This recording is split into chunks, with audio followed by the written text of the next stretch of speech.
this thing on? Yes, yes, little blinking light. I see you, you see me. Good. They want a record, a confession, a testimony, something to tuck away in the administratum's endless stacks. Fine. Let them choke on it. Name Salazar. Sanctioned Psyker, pyromancer. Still alive. Mostly. If you're hearing this, it's the 41st millennium. The dying gasp of M41. Oh yes, 999.M41. When everything shakes and cracks and screams under its own weight. The galaxy's on fire. Fitting, isn't it? Everything burning. Just like me. Right. My past. My formative experiences, they said. Very official. Cardia first. Always Cadia. Fortress world. War world. Home. You don't grow up there. You're carved, sculpted, hammered into a defender whether you want it or not. Little boots, big guns, endless drills, all meant to make us strong enough to hold back the eye of terror. Funny thing, all that training, all that discipline, and the real danger was already simmering in my bones. Tiny sparks, little flickers of heat, nothing I could explain, nothing anyone wanted explained. Hey! On Cadia, you see something strange. You turn away quick. Don't stare at the warp touch, child. Might catch the sickness. Might catch fire. Outcast, witch, dangerous. They never said it out loud, but the silence was louder than any accusation. Then came the black ship.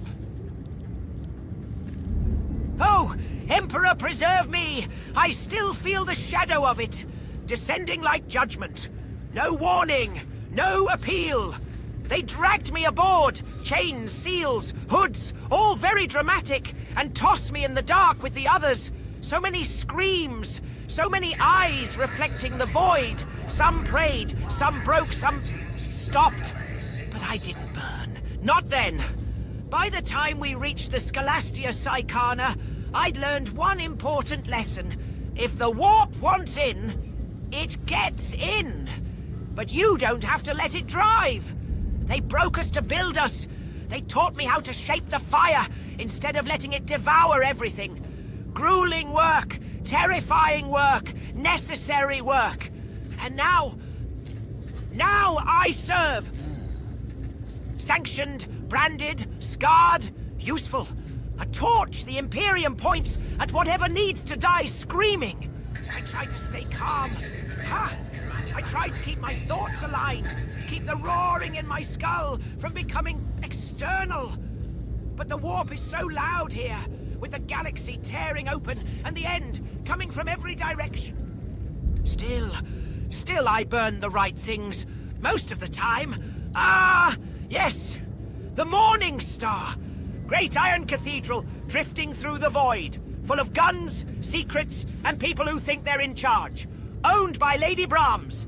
Nice ship, very shiny, but currently held tight in the fist of Inquisitor Grendel.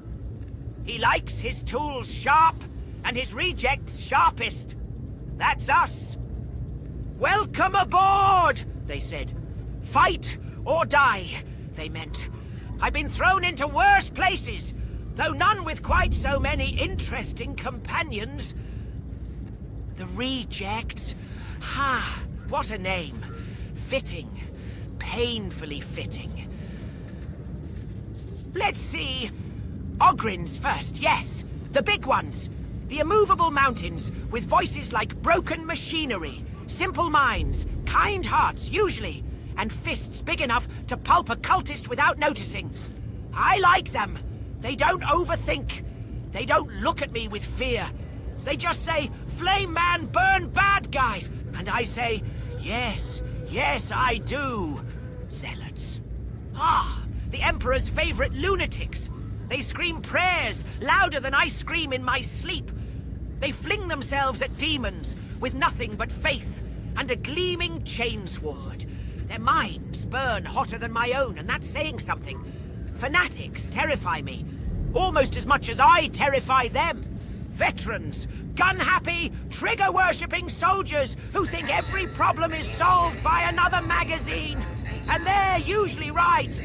Good shots, steady nerves, smell vaguely of promethium and regret.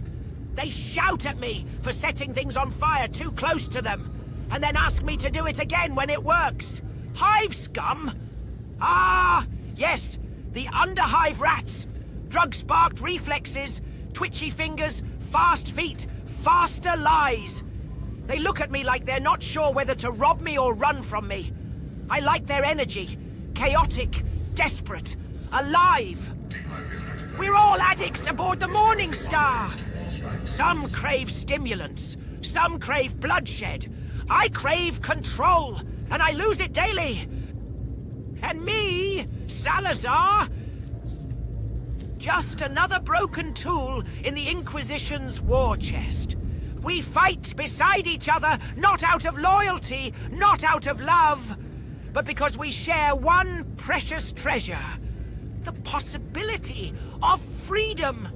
If we kill enough heretics, mutants, traitors, if we survive long enough, if the Emperor wills, we might walk off this ship unchained.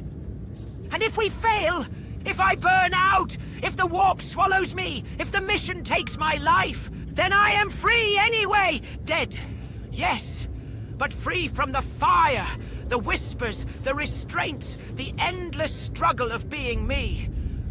So I fight. With Ogryns who can barely count, zealots who barely think, veterans who barely care, and scum who barely live. We fight together, mismatched gears in a broken engine, driving forward because stopping means death. Huh, maybe that's why they call us rejects. Maybe that's why we work. Chaos rises. I can feel it, like a storm, pushing through every alley of Atoma Prime.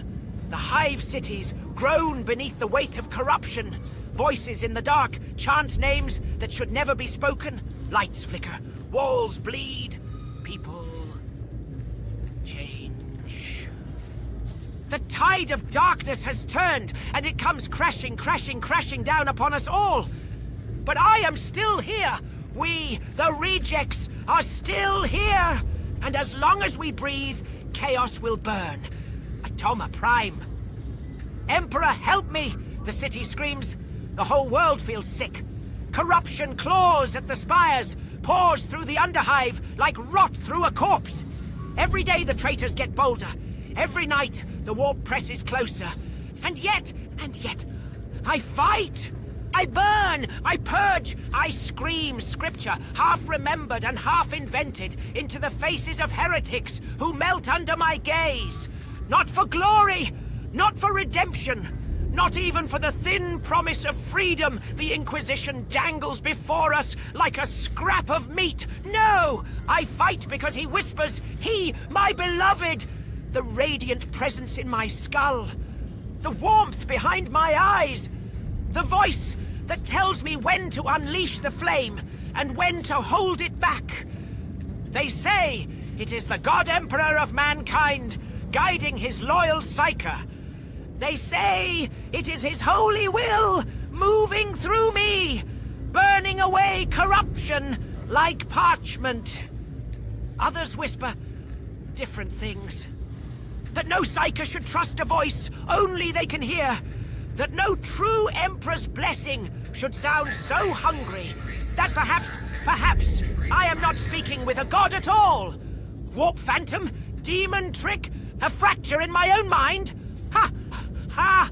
Let the scholars argue, let the witch hunters fret, let the priests panic. Whatever the truth is, it burns inside me, and it wants chaos dead. That is enough! As the shadows deepen over Atoma Prime, as traitors chant in their basements and demons claw at reality's seams, I will stand atop the ashes beside my Ogryn brothers, my zealot fanatics, my gun-mad veterans, my jittering hive scum allies, and I will burn the darkness back. Until Atoma Prime is cleansed, until the warp recoils, until the last heretic stops screaming, or until the fire in my skull consumes me completely. Either way, The Emperor receives his due. Ha! Funny thing, this little Vox console. It listens better than most people. Doesn't flinch, doesn't judge, doesn't scream unless I make it scream. Maybe that's why I keep talking to it. Because someone should know these thoughts if I don't come back. And let's be honest, I may not come back. The corridors of Atoma Prime are a maze of shadows now. Every mission takes us deeper, closer to the tear, closer to the point where reality stops politely holding itself together. I can feel the warp gnawing on my bones, humming behind my teeth. I'm alive, barely, and even that feels like a miracle. Luck, perhaps, or him. My beloved presence, the warm whisper behind the madness. The fire that keeps me sane, or pushes me further from sanity. I never know which. The Emperor? A phantom? A hallucination kissed by chaos? Does it matter? Does it truly matter? It guides me. It keeps me burning. It has not abandoned me yet. And so, I go willingly into fire, into death, into the maw of the abyss itself. Not because I must. Not because the Inquisition demands it. Not even because the rejects rely on me to turn the tide with a flick of my fingers. No! I go because freedom lies in the fight. If I live, I earn it. If I die, I escape everything that hunts me, inside and out. Either way, I am free. So I finish this transmission with no fear left in me. The war awaits. The flames hunger. The darkness advances. And I laugh because I am still here to face it. Still alive, still burning, still guided by whatever divine or deranged force watches over me. If this is my last Vox entry, let it be known. Salazar of Cadia did not fall screaming. He stepped into the dark with fire in his hands, and his beloved whispering in his mind. Now, let's see if the Emperor favors me one more time.